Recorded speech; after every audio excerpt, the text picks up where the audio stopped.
We'll play it. Yes. Okay, so requirements for membership, $15 for returning members, $20 for new members. As far as meetings go, you have to attend at least 3. Events, you have to attend 2. And then volunteer credits, you have to submit 15 to ReadyLink. Always make sure to request those hours on ReadyLink so that way we can check off that you did them.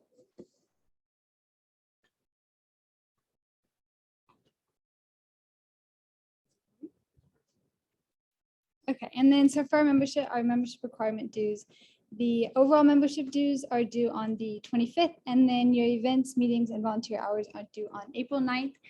So make sure to have everything in by then so we can get y'all everybody's active membership all sorted out. You can pay our membership dues to Cash App or Venmo, either one. And then here's all of our social media. Be sure to follow us. We have all of our updates posted there. All of our meeting updates, Zoom links, all the reminders there too.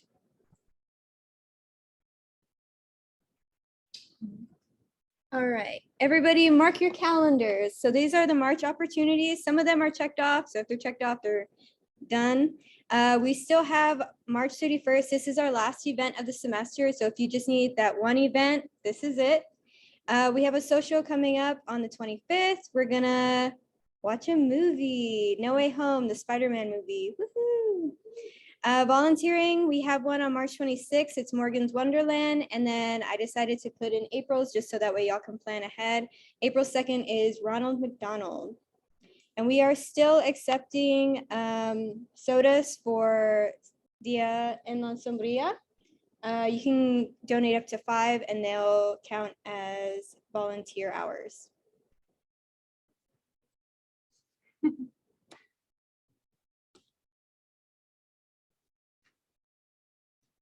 So for our virtual volunteering, we have letters of encouragement for SASH and Children's Shelter. 1 letter is 1 credit. We also have 7 cups, 1 credit per hour. We have Love for the Elderly, 1 credit per letter or video. And then we have the UTSA pantry, 6 items is 1 hour. And the SBA donation is $6 and it equals 1 credit.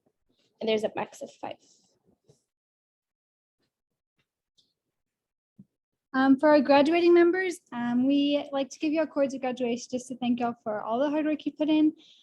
So if you are graduating this semester, please make sure to fill out our Google form that just tells us you're graduating so we can get that out to y'all. Okay, and our special guest is Dr. Melissa Hernandez. Yeah, we can let you get started. Thank you so much.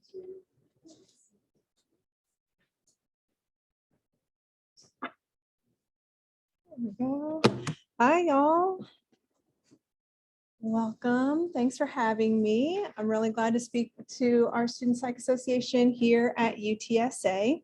I'm going to be talking about careers in social work, and I'll be glad to take questions at any point along the way. I'm passing out just a little note sheet so that you can jot down questions or reflections or ideas that you might have as I talk about my career in social work.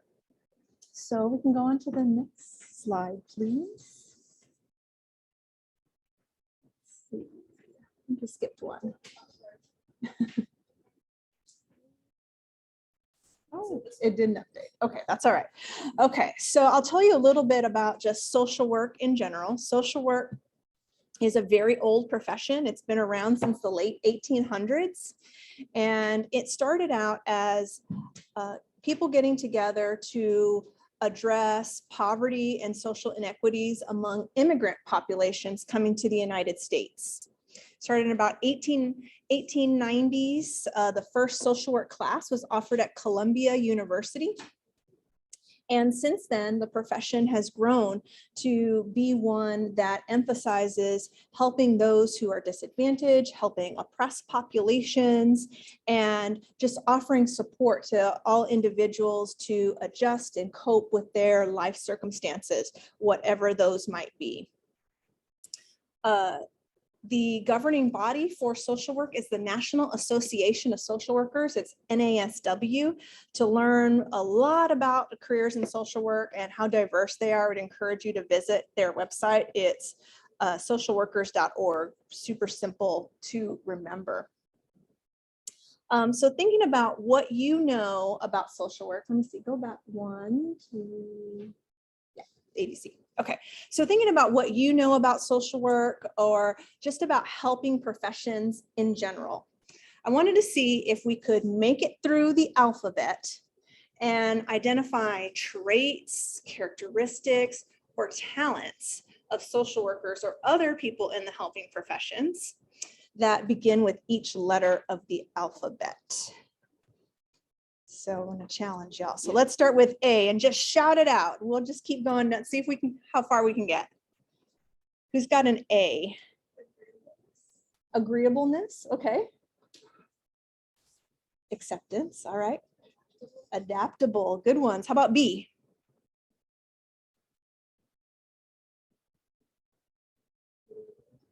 Benevolent, okay, good one. C? Caring, yeah. D? Determined, daring, okay, yeah. Dedicated, yeah. Okay, E? Empathetic, good one. E, F, I gotta think about the letters. F? Forgiving, okay. G? Giving. H? Helping. I?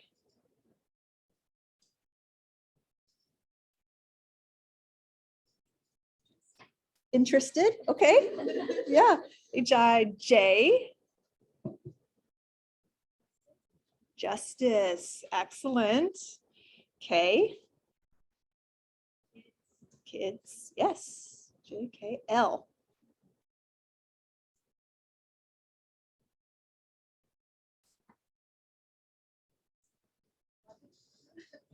Loving, okay, yeah.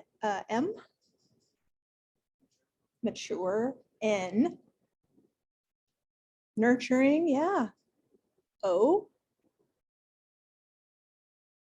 Optimistic. P?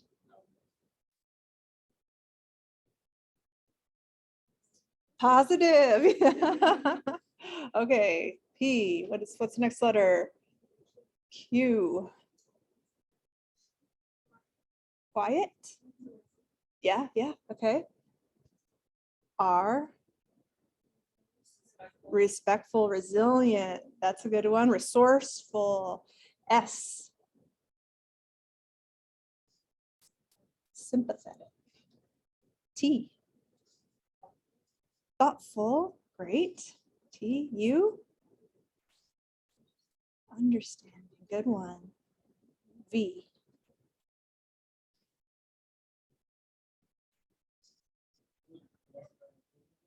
Vulnerable, yeah, absolutely. W? Willing. X?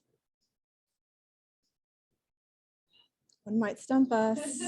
Somebody get out your thesaurus. Anything with an X? Excited. What about xenophobia?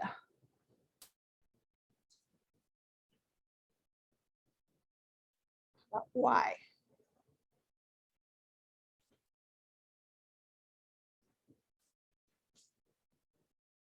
Youthful, maybe. But youth, how about you? You know, along the lines of kids, right? Okay, Z.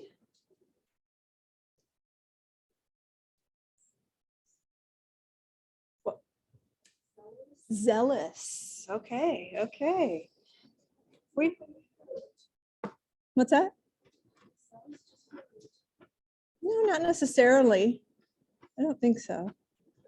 Okay, we did it. We did it. Awesome. Awesome job, you guys. So yes, all these are different qualities or either things that social workers fight for or fight against, or things that traits that social workers might have or other helping professionals might have.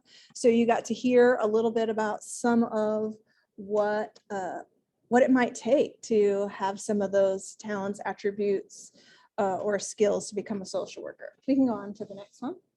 I'll talk a little bit about my path. So I started out as a psychology major. Almost everybody here psychology majors? Yeah. Yes, I went to the University of Texas at Austin and I majored in psychology.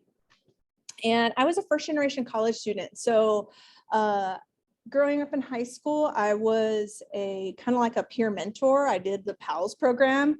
I know some of y'all probably did that in high school as well. So I was a PAL and I did some of that peer mentoring, and I really loved talking with kids and trying to help people.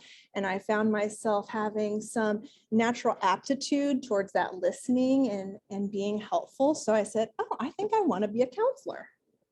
So I majored in psychology, but didn't really know that you can't become a counselor after having just a degree in psychology. So I didn't find that out till later on in my college journey and trying to figure out what I was going to do. So the counselors that I knew growing up, the only type of counselor I knew of was like a school counselor.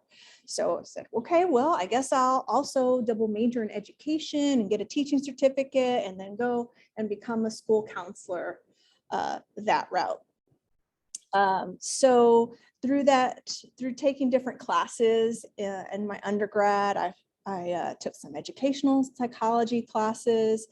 I also took some counseling classes, and I stumbled upon taking a social work class as an undergrad, because at UT Austin, they offer an undergrad degree in social work. And I felt very connected to that social work class. So I took another one and got to know the professor. I took the same professor and talked to her a lot about careers in social work. And she's the one that encouraged me and really mentored me to apply for the master's program in social work, also at UT Austin. So I stayed on at UT Austin and did a master's in social work, which was a 2-year program at that time. I did that full time. And I did 2 internships with that. I did one in what was then called a child care management services. So it was providing case management to families who were getting subsidized childcare. And then I did my second internship in a school social work. So I was in a agency called Communities in Schools. They have that here in San Antonio as well. So I was in that agency doing school social work at an inner city high school in Austin. And I connected with that quite a bit. But because I went straight from my bachelor's degree to my master's degree, I was pretty young going into social work. And I was the youngest person in my cohort, or one of the youngest people in my cohort. So many of my fellow grad students were second career professionals, or they had gotten some experience out in the field. So I came in and I had no experience at all. As an undergrad, I did a little volunteer kind of internship at the Austin State Hospital, working in the extended care unit, and learned right away. These were people who were in the hospital, then they were going to be in the hospital for the rest of their lives because they were very severely mentally ill. But I learned from that experience that that was not what I wanted to do. So I was glad that I had that experience because I learned that wasn't for me. But besides that, I went into this master's program with like 0 kind of real experience in the field. So it was challenging for me to find internships and to get those agencies to kind of take a chance on this very young, very green, very inexperienced person. So I'm going to talk about getting experience in the field in a little bit. And so I graduated with my master's degree in social work, and I began working in communities and schools. So in that same agency where I did my second internship, I worked for them for 3 years doing school social work again, and this time I was working in a rural middle school and high school. And those of you that probably remember, your high school counselor probably didn't do a lot of the counseling. They're doing testing and scheduling and administration. And so many times these schools bring in agencies like communities and schools or other school social workers to actually do the counseling and interventions and groups with some of their students. So I did that for 3 years and I really loved doing that. What I really loved is working with adolescents, young adults, and helping them through their processes of finding their career interests or getting into college or helping them with family or relationship issues. I found that to be very satisfying. What was really challenging for me about a career in school social work was working with families. So working with minors, you had to have a lot of interaction with the families, and that was really challenging for me. And I realized, okay, family therapy was kind of not really for me, or the family intervention was not really for me. So I thought, well, what if I just kind of worked with still young adults, but they're adults and they're kind of away from their family? What would that be like? So I ended up starting looking for opportunities on college campuses. And I was actually the first social worker they hired here at UTSA. They had always hired psychologists for college mental health. So I started working here at UTSA as a staff clinician, and our office was just like right here when I first started here in 2003. Yeah, so a long time. I've been here a long time. So worked at the counseling center and really found a niche for myself and working with young adults, working in college mental health. And I did that for 18 years until just last year, I moved into student affairs administration. So now I'm working as an associate dean of students, working with the Dean of Students, LT Robinson, and working on still some case management and working with some high profile cases or critical cases or helping students solve really complex issues. So still using a lot of the counseling and mental health and social work skills, but on a higher level. And also working on designing policies and processes that help students navigate the college experience. So in between my school social work and my college mental health, I went back to school a little bit later in life, in my late 30s, and I enrolled at the University of Tennessee at Knoxville in their online Doctor of Social Work program. They have a hybrid program there where you do some online coursework as well as some time in residence in Tennessee. And that was a 3-year program for me to get a doctorate in social work. So a little bit different from a PhD is that it was a degree in clinical practice and leadership, as opposed to their PhD program, which was more research and college instruction focused. So did that for 3 years while working full-time here at UTSA and completed that in 2016.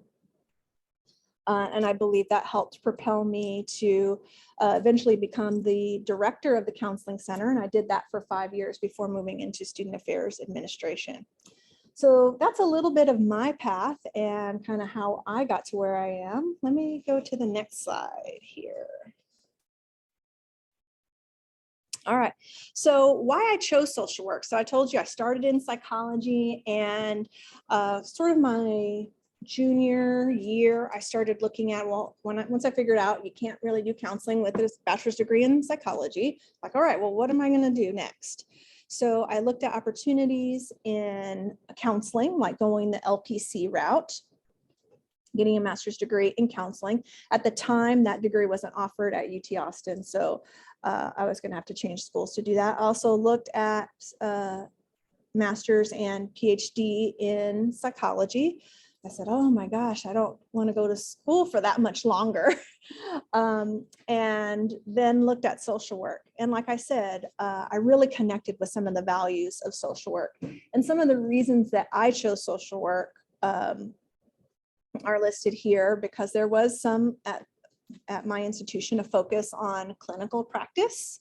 And that was the route that I took and the concentration that I took in social work. There was a lot of focus on case management and building case management skills. There's opportunities to work in public welfare. A lot of people think about social work when they think about CPS and APS and some of those public welfare agencies. There's a lot of opportunities for training with special populations. So whether it's working with the aging adults and geriatric population, or children, or offenders, or the prison population, or working on school campuses, lots of different opportunities to work with very specialized populations. There's an emphasis in social work on advocacy and community organization. So actually going into communities and helping them build structures and build environments that help sustain and build strength and education within communities. Of course, there's opportunities for research. There's also social work research opportunities. In my program, there was opportunities to go on administration and management tracks. So, and that's what ended up being the focus of my doctoral studies as well, is clinical management and clinical organization. There's opportunities in policy and politics. You'll see many times social workers becoming legislators or other community activists, or working in politics as advisors or legislative aides and things like that. And then many times you see social workers working in a variety of host settings. You don't just see a social work agency per se. You see social workers in a school, or in a hospital, or in a prison, or anywhere where you might see community and people helping one another. You might see a social worker employed in that area. So I think there's lots of opportunities with a degree of social work besides just the clinical practice, even though there is many of that opportunity as well. Something that attracted me to social work and what I really felt connected to when I took those two classes as an undergrad is the social work values. The NASW Code of Ethics outlines professional values that they believe in and want the individuals in their profession to also hold. And there are several key values that are really important to the profession and have been important since its inception. And these are just a few of them that I really connected with. And one is social justice, and not to say, I should add, not to say that other professions don't also carry some of these values. They might also as well. But at the time that I was looking, these are the things that were emphasized in the program I was looking at. So social justice is connecting to those oppressed populations and helping people build within communities, helping people build those self-competency skills, and really addressing some of the root causes of some of the community problems like poverty and discrimination. So there's a real emphasis in social work on that. The commitment to vulnerable and oppressed populations.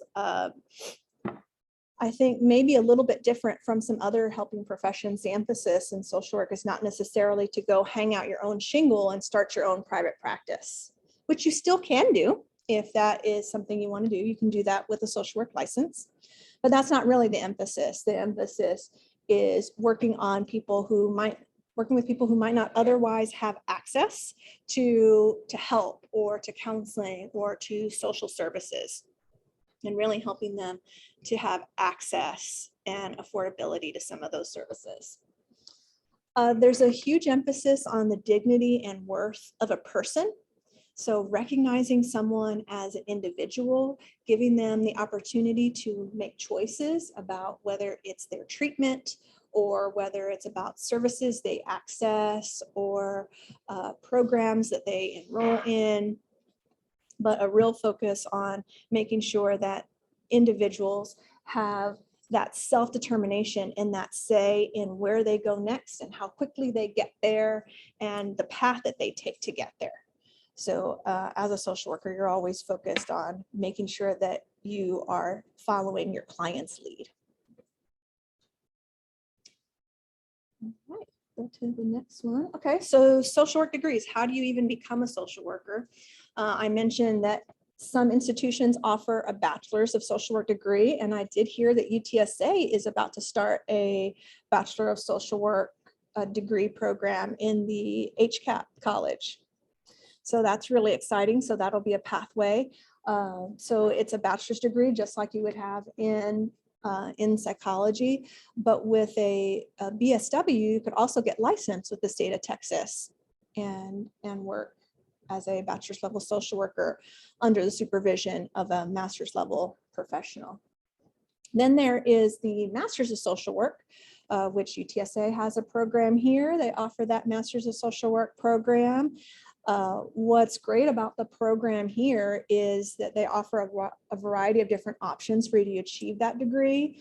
There's a lot of people who work full-time that are going to that program, or people can go to school full-time and finish a little bit faster. So it can be anywhere from a 2-year to a 4-year degree, depending on how many classes you take and how quickly you get through and whether you take summers.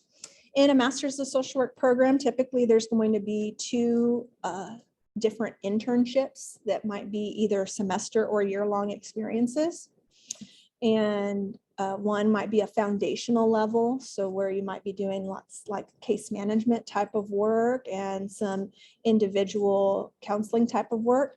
And then your second year is going to be more of a focused internship where you're really perhaps building skills and knowledge in a particular content area, and also practicing those specific skills that might go with that particular population. And so whether that might be clinical or some other type of setting, you would be working specifically with those populations. So more of a specialized as opposed to that generalist. Then there's a PhD in social work, which I mentioned before is research focused and instructional focused, preparing people to become professors in social work or research in social work. And in social work, there's a lot of opportunity to research a variety of topics. So there are leading researchers in areas such as domestic violence and sexual assaults and family violence and family relationships. Just a few among many things that social workers lead the field in.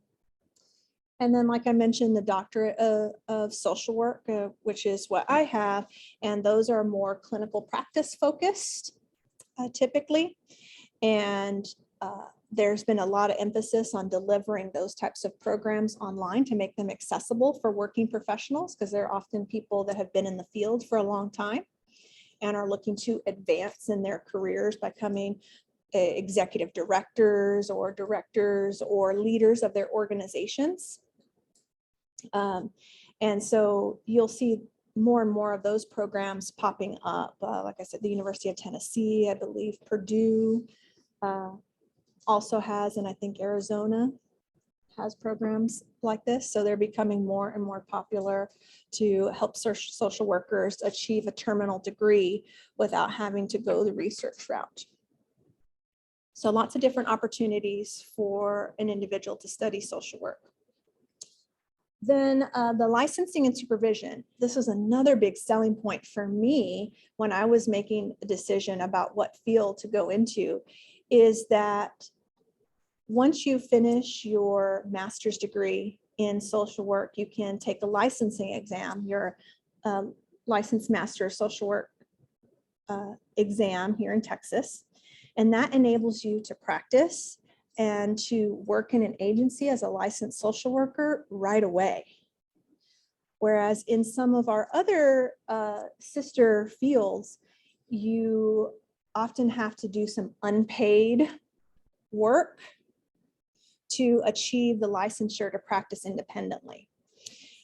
With social work, many times you'll see agencies hire LMSWs, is what they're called, and they have paid positions, but they also get their supervision to work to their next level of licensure, which is an LCSW. And with that LCSW, that's the one where you can kind of hang the shingle and say, like, I'm legit and I can practice independently. So many times agencies will offer paid positions to LMSWs and give them the opportunity for supervision. Otherwise, and some of our other sister fields, individuals have to pay for their supervision. They have to pay another professional to provide them that supervision. So that's something that I've appreciated about the field, is they have these built-in kind of support mechanisms for individuals to work, to get paid, and many times to receive their supervision as part of their employment opportunity. So something I very much appreciated about the field, to be able to go and work right away. And in my experience, like I said, I went to go work with communities and schools, and that was definitely part of the deal. I had a supervisor who was an LCSW who oversaw my work, and then I attended weekly supervision groups to get my clinical hours and supervision hours while I was working. And I was able to achieve my independent clinical licensure before leaving that job and coming to UTSA. So, and that takes about 2 to 3 years, depending on how much clinical practice you're getting in your job. So very huge selling point, because that's not sometimes not the case in some of the other fields. Okay, so like I said, remember when I went into the field, I was super green, had zero experience, and but since then, working through the counseling center and working with student affairs, I have hired a lot of helping professionals, hired a lot of counselors, been through a lot of interviews, looked at thousands of resumes. And when I see somebody who's new to the field, who's coming in like brand new, these are some of the things that I'm looking for. Like, okay, I know you haven't had a paid job as a social worker or helping professional, but what have you done that has got you to sit in front of a client, or to work in an agency, or to help people or help communities, whether that was paid or not? So if you're considering a job in one of these helping professions that are kind of counseling related or counseling adjacent, I would highly encourage you to find ways that you can get experience even as a volunteer, because you put that on your resume. And then when that person's looking, that hiring manager is looking at that, they're looking for, has this person sat in front of another client and tried to help them? So these are opportunities that I came up with. So working in mentoring programs. So whether that's, Big Brothers, Big Sisters, or school programs where you go volunteer in a school, whether you're helping somebody with reading, or just helping in, the cafeteria or the library, any opportunities that you have to work with individuals one-on-one in mentoring programs. That's excellent experience. Working at hotlines. So oftentimes the Rape and Abuse Incest National Network, the RAIN hotline, hires volunteers to help take some of their calls. The suicide hotline often hires volunteers to take their calls. They'll send you through a fantastic training to help you learn about how to manage crises and how to help these individuals.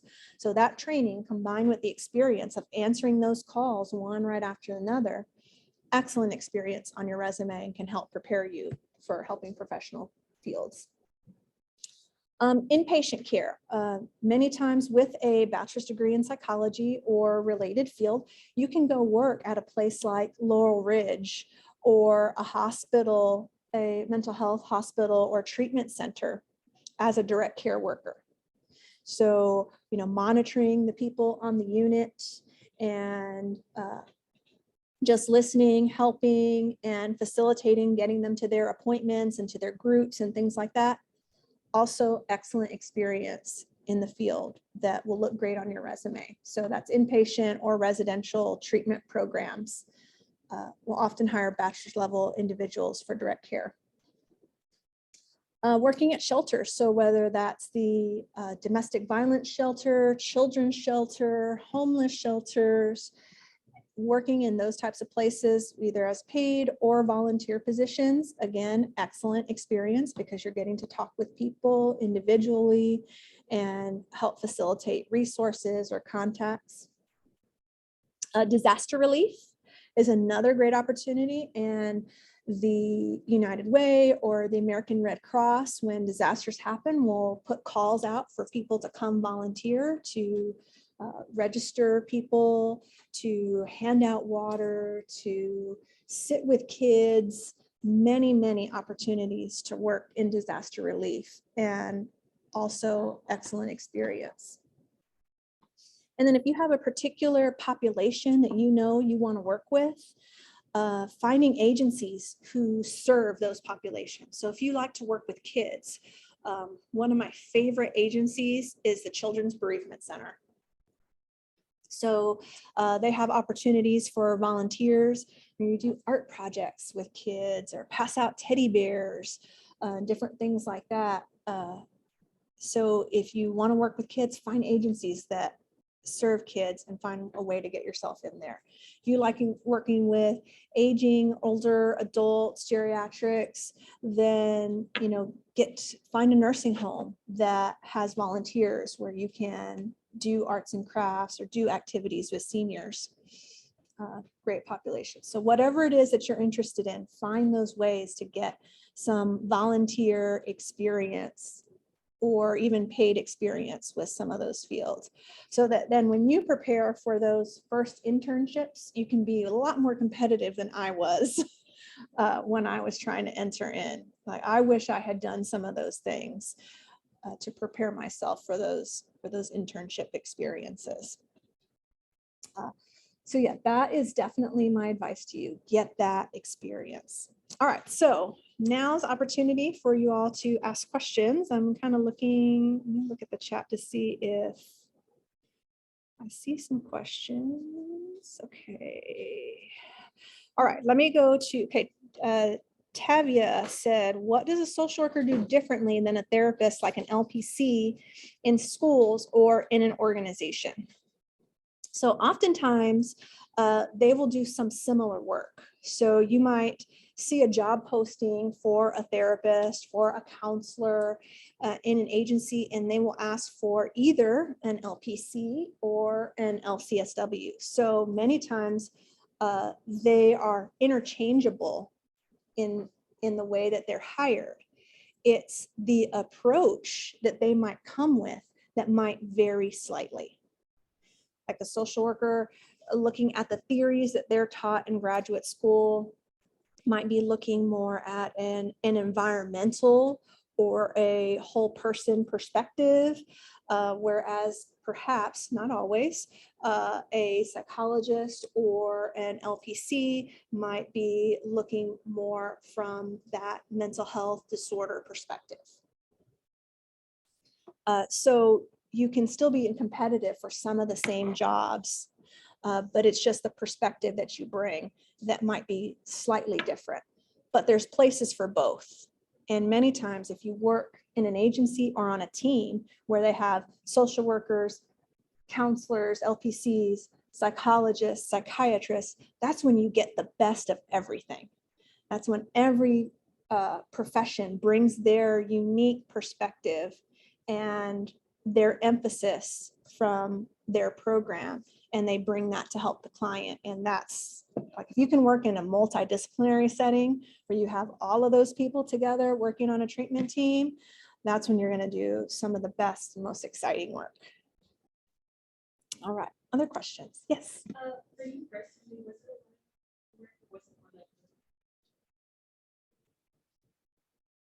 Say that again? Sorry. It's okay. Was it more like paperwork or rather than like working? Like paperwork? So paperwork or working with children, why I left working in that field. Oh, the experience. Sorry. Yeah. No, it was mostly direct care experience. So it was sitting with kids, facilitating groups with kids that I really enjoyed working in the school setting.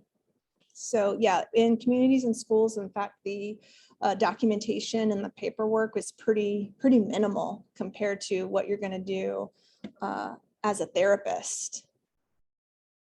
Because our focus was more about helping kids to stay in school and improve their grades and graduate. So our documentation was more centered on that than like a therapeutic process that you might document in like a clinical note.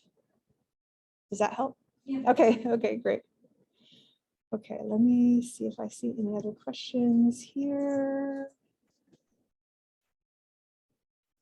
Okay, Hannah saying another local agency that serves kids is Leroy Moss Youth Alternatives. And they serve at-risk and disadvantaged youth at different placement and treatment facilities who have some intellectual and behavioral issues due to trauma. So thank you, Hannah, for sharing that. That is another great opportunity for getting experience. She says that they also have volunteer opportunities and are almost always hiring. Yeah, so other specific populations might be, so these youth treatment centers, veterans with the VA, that's another specific population that individuals can work with. Yeah, go ahead. How long does it take you to get licensed? So upon graduating with a master's degree, you can pretty much get licensed with an LMSW right away. You just register for your test. And so it was advised to me, and I took this advice and I would pass it on to the next person, is try to take that test as soon as you graduate at your earliest opportunity when everything is still fresh. So you're able to take that licensing exam right away once you graduate. And then it's a 2 to 3 year commitment to work towards the LCSW. And you have to be getting clinical hours and supervision, and 4 hours of supervision a month to achieve that clinical licensure. So 2 to 3 years, depending on how much clinical experience. Now, not every social worker goes after an LCSW. Some are content with their LMSW, perhaps they're working case management, and they're not doing therapy per se, and they are able to advance in their career with just their LMSW. But if you're interested in the therapy and counseling aspect of social work, then LCSW is highly advised. Yes. For me, I'm working under LCSW. She takes on LSWs and she does a supervision work. I've been talking to her about like, oh, whenever I graduate and I get my master's, is it possible for me? And there's something going on with it. But what would be good things for me to do now before I get my master's? Improve my chances in the future to make me more favorable in the field. So it would be, as you're working on your master's, what could help you? So definitely getting those experiences. One of the things that we look for oftentimes in the hiring practices is, can a person translate what they're learning in the classroom to the application working with an individual? So as you're in your master's program and you're studying the different theories, whether it's, a behavior theory or a cognitive theory or a person and environment theory or feminist theory, whatever those theories are, that you really make sure that you can articulate how that applies to working with a client, how that would inform your perspective. and then figure out which of these theories you like the best, because almost every job is going to ask you, what is your theoretical orientation?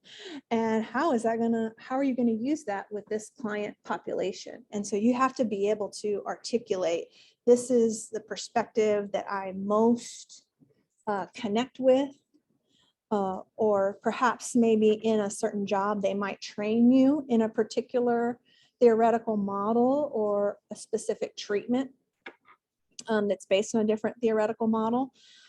And so being able to articulate that and translate that is really important. And if you have the opportunity to get experience in different applications of those models, that's fantastic to be able to say. Also, more recently, in the fields of psychology, counseling, and social work, there has been a surgence of manualized treatment opportunities. And so a manualized treatment is like literally like there's a treatment manual, and it tells you what to do for session 1, and then it tells you what to do for session 2, and so on and so forth. The very prescriptive treatment for certain disorders. An example is for post-traumatic stress disorder, PTSD. There are a number of manualized treatments for that. One you might have heard of is EMDR, the eye movement treatment. Also, prolonged exposure is another one, and cognitive processing therapy. So these are prescribed treatment opportunities that people have that are evidence-based, that through research they have shown to be effective in treating and helping individuals recover from PTSD. So if you have the opportunity to take a training on this through your agency or to sign up in school, because these are not really things they're going to teach you in your master's programs. You might take a class on cognitive therapies, and you might have a chapter on each one of these, but they're not necessarily going to train you how to do any of these manualized treatments. So you're going to have to seek that training out on your own. So if you are presented with the opportunity to take any of those trainings, I would highly suggest that. Not that you're necessarily going to apply it right away, but just having those training certificates and having that on your resume, being exposed to that, practicing in role plays, definitely it would be great experience to help prepare you and make you competitive when you're applying for those jobs. Other questions? Let's see. Okay, Allie is asking, how long is it recommended that one interns or volunteers somewhere to be accepted into an MSW program? So for example, like a semester or a year. I think, if I'm looking at an application, I think I want to see something that's a semester or a year long to show that you've had some commitment to it, that you have actually gone beyond just learning the policies and the practices of the agency, but that you've actually kind of done the work. And we recognize that many times volunteer internships opportunities are going to last like 1 semester or 1 year. You don't have to have 5 years working at the same agency, but if you have these blocks of time where you have gotten that experience, I think that is very helpful. Varied experience, I think, is helpful. In some social work programs, they want to see that kind of varied experience, or maybe thematic experience. Some programs don't necessarily want you to say, okay, I definitely want to work at this agency doing this thing. They might want you to try different areas in the profession or different populations before landing on one. But then there are other programs that are designed to say, say you already work at like communities and schools, and you are in a master's program, and they might let you double up on your work and your internship. use your job as your internship.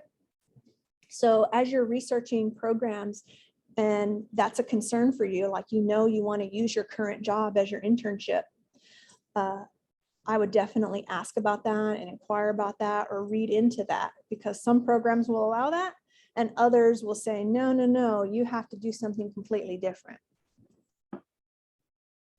So, let's see. Yes.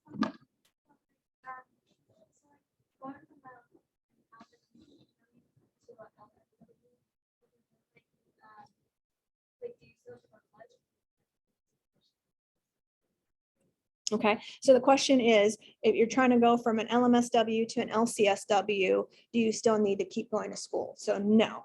Once you have your master's degree, then you're just going to get your supervised experience and your supervision. And supervision is, it can be two different ways. It can be a one-on-one meeting with your supervisor where you talk about cases and how you're doing with your cases.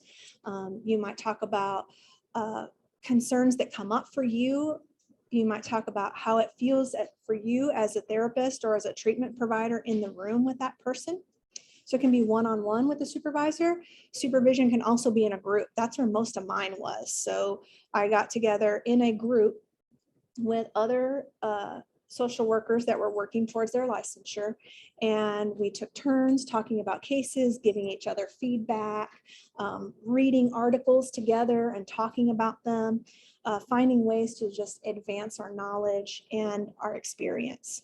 And so once you have that supervised experience and the required number of supervision hours, then you can apply for this with the state for that LCSW. Now you do have to take an additional exam. So that'll end up being 2 exams, one for the LMSW once you graduate, and then your second exam as an LCSW.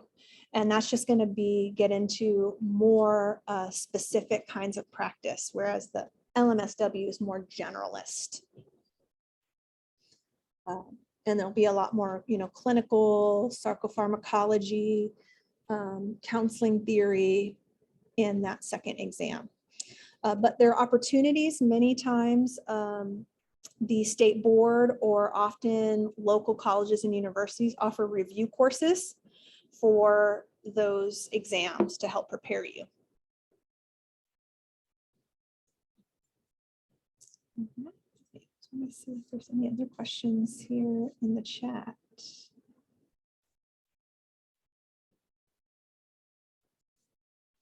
Nothing here in the chat. Anybody else? Yes.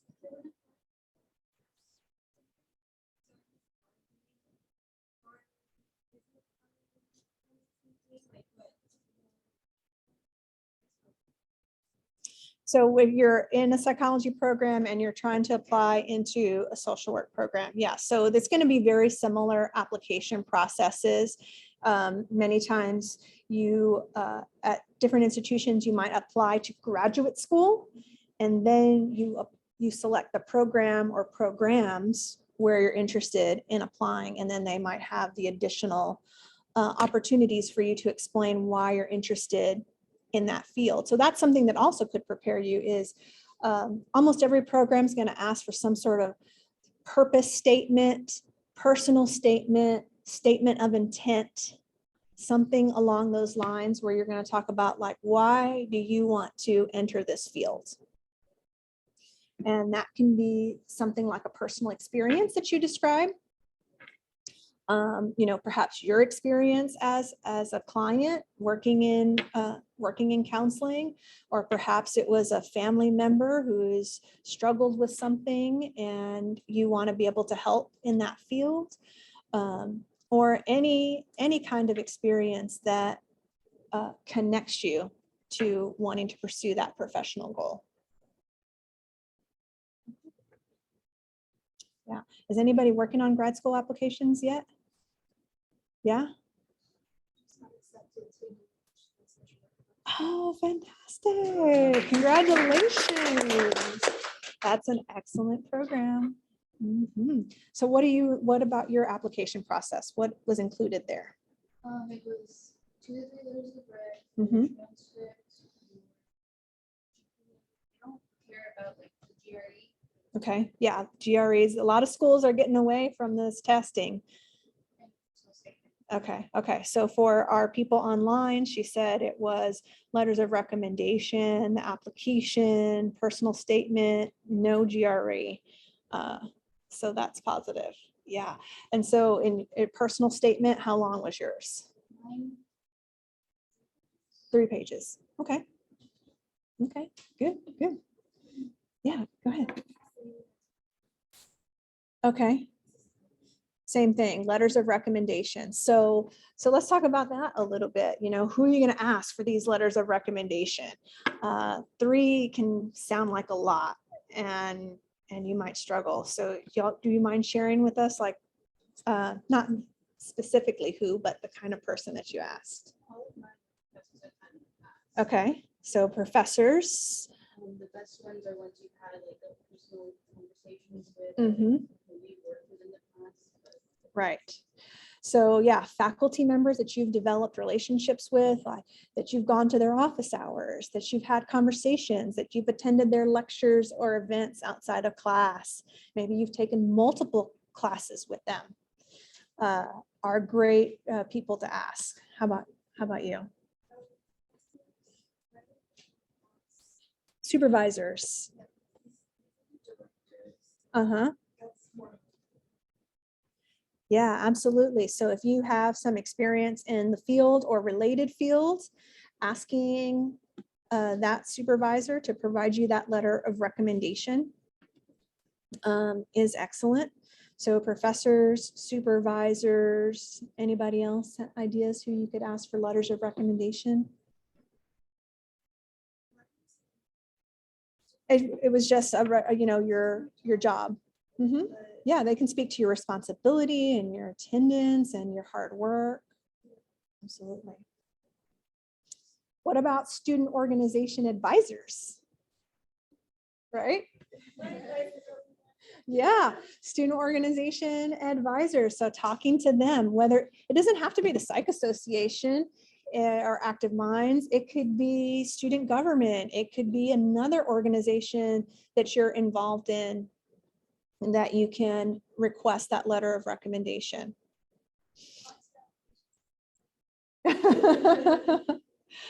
And it's always helpful when you ask for a letter of recommendation if you include your resume. So even a professor who may not be able to pick you out of a crowd of 20, but they're willing to write you a letter because you got A's in their classes or you came to office hours. If you tell them what you've done, right? They don't have to know, they don't have to have all that knowledge.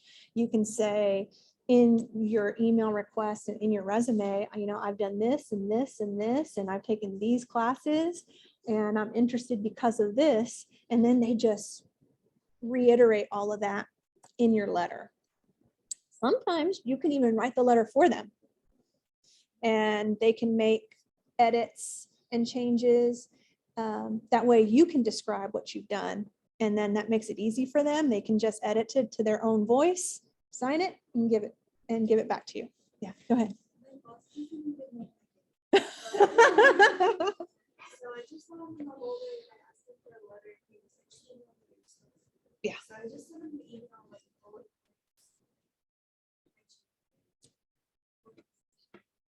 Uh-huh.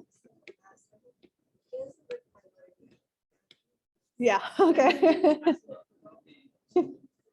Oh, yeah.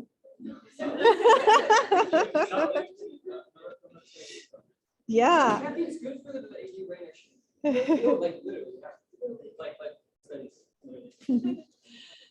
Yeah, so you can, definitely make it as easy for them as possible, give them as much time as possible to write that letter, and send them reminders. It's okay to remind them of your deadline or the instructions. Some schools might have you send the letter with your package. Some might have the recommender upload it directly to a separate portal. So just make sure that you know the process for each of your graduate schools and know what's required. yeah, supervisors, anybody who knows you, you could even go back, you know, to your high school counselor or a favorite high school teacher, an influential community member who knows you, anybody in the profession, like if you have a friend whose mom or dad is in the field or in a related field, you can ask them to write you a letter. Yes.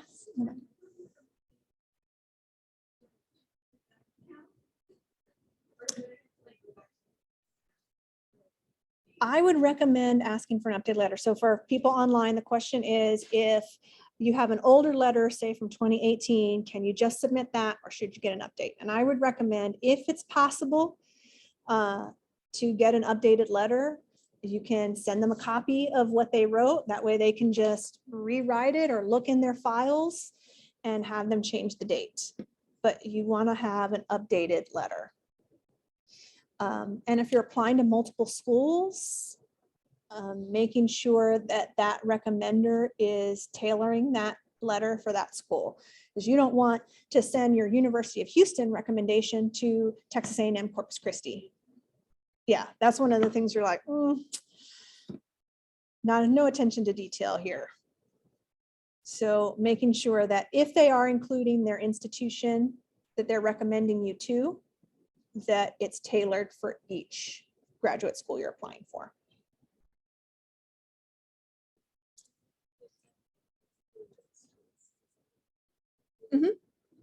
Yes. And you would want to make sure that in your communication with your recommender, so the question is, can you ask one person for multiple schools? And yes, you can.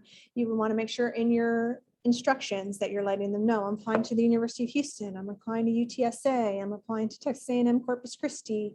And if there's any differences in what's required in each letter, like this one you have to upload yourself, this one you're going to give it to me, this one you're going to send it in the mail.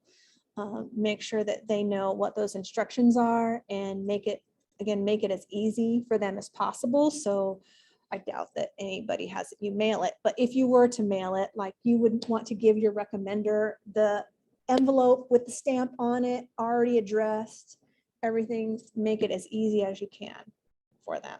And when you have the opportunity, make sure to thank your recommenders. Ideally, once you get accepted, right, and you send them a message and you let them know, hey, guess what? I got accepted to the University of Houston program. I think your letter made a really big impact. Thank you so much. And just let them know the status.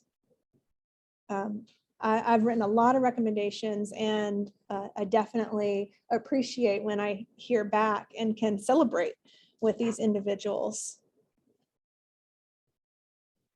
Yeah. Other questions? I don't think there's any more in the chat. I think we got everybody.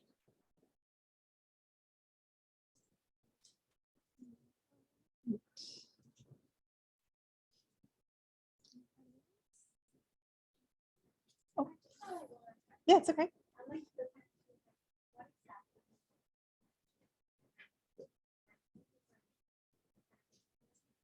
Okay, so the question is, what is case management? So case management might be everything except the therapy. So someone I'm working with right now, I'm doing some case management, and they're having some difficulties with their academic coursework. And so I'm helping them figure out how to email their professor. And then, well, you know what? They ran out of money this month and need help accessing food. So I'm making sure that they make it to the food pantry and know how to get to the food bank. Maybe they don't have insurance, and so I try to help them find resources for healthcare.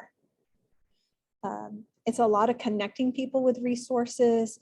Many times people who need kind of intense case management need a lot of follow-up, like making sure, okay, well, you said you're going to call your doctor's office and make your appointment. Did you call? Okay, you didn't. Okay, what got in the way? What happened? How do we help you overcome that? And so it's a lot of behavior work and follow-up.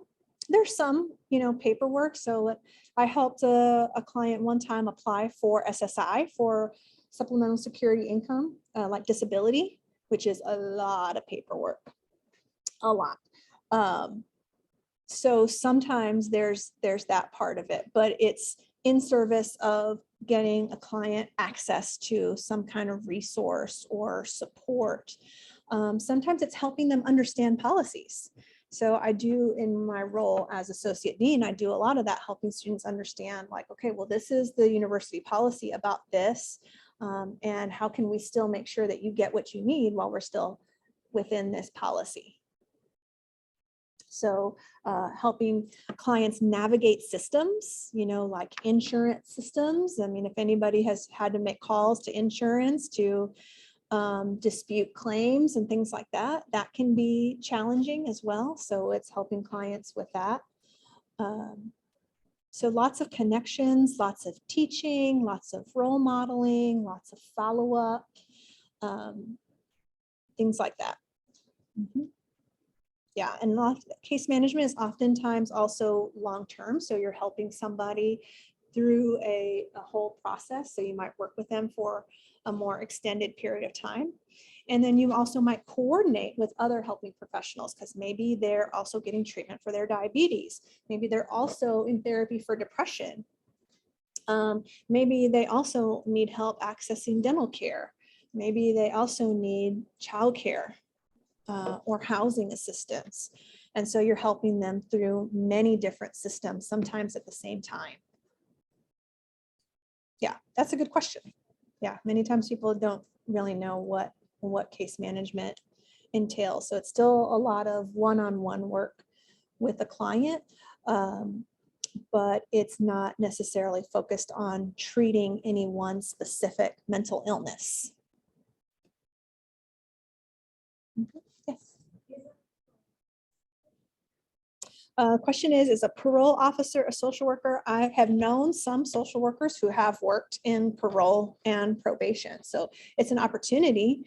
I think that some of the skills and information that you would learn in a social work program would be very helpful in a career in parole, probation, offender management. Absolutely. I think that those individuals come from a variety of study and disciplines. They might come from criminal justice, sociology, some other things. But remember, working in an environment where you have people that come from different disciplines is always going to make that environment more rich and result in best care for clients. Every profession is going to have something to offer. Every discipline has something unique to offer. And so you just have to find the one that's going to be the best fit for you. Yeah. Earlier you mentioned about just like right now, psychologist, psychiatrist, somebody else, I can't remember. What would be an example of like group or associated with people? Yeah. Yeah, absolutely. Well, one here is here at UTSA, right? So working in college mental health, that's an example. We have LPCs, psychologists, social workers, and psychiatrists all working together and talking about cases to help with clients. In hospitals, in residential treatment, you might see those different disciplines. So you have your prescriber, who's often your psychiatrist. You might have a therapist or group leader who might be an LPC or an LCSW, and then you might have your case manager who's an LMSW, working together on cases. Those are the ones that I can think of, hospitals and treatment facilities, clinics, where you have kind of wraparound care. The VA is another good one, another good example.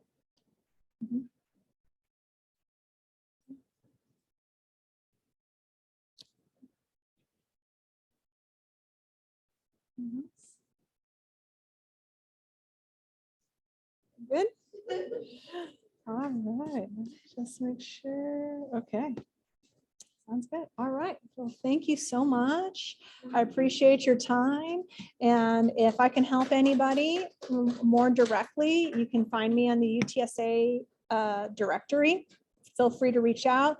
I'd be glad to talk with people one-on-one. It's one of my favorite things to do is coaching individuals who are interested in these different professionals. So please feel free to reach out if I can give you any advice or direction. All right. Thanks, everybody.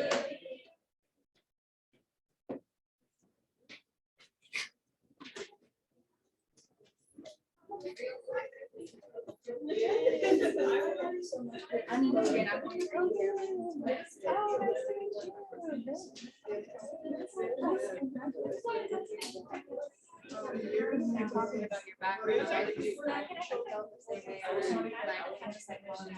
So I don't know, I spent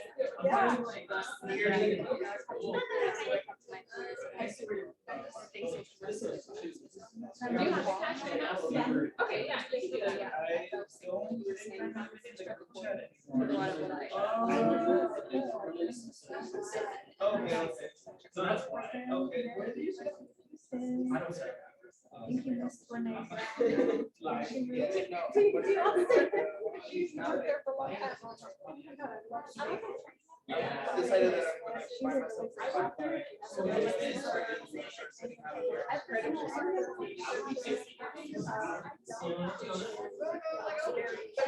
I'm not gonna necessarily. Associations, I feel like it's too much. But if anybody can do it, really interested in Yeah. and there are lots of opportunities. but you know,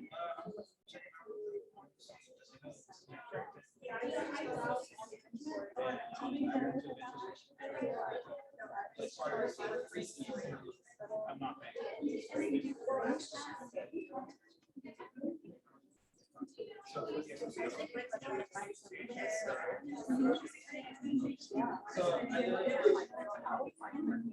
just like write it down.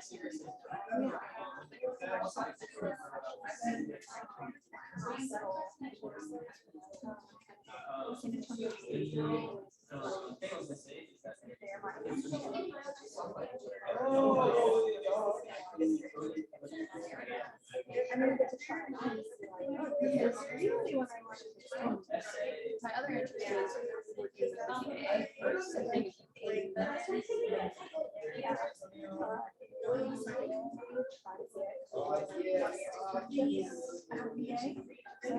Yeah, so you know that you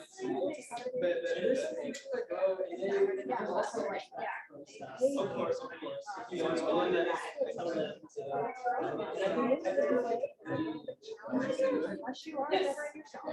was logged in.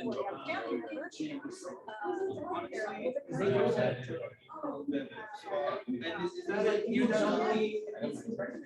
Oh, yeah, this is a- yeah, I think a little bit.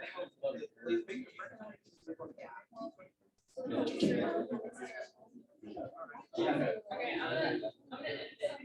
It's just you and me. Still going.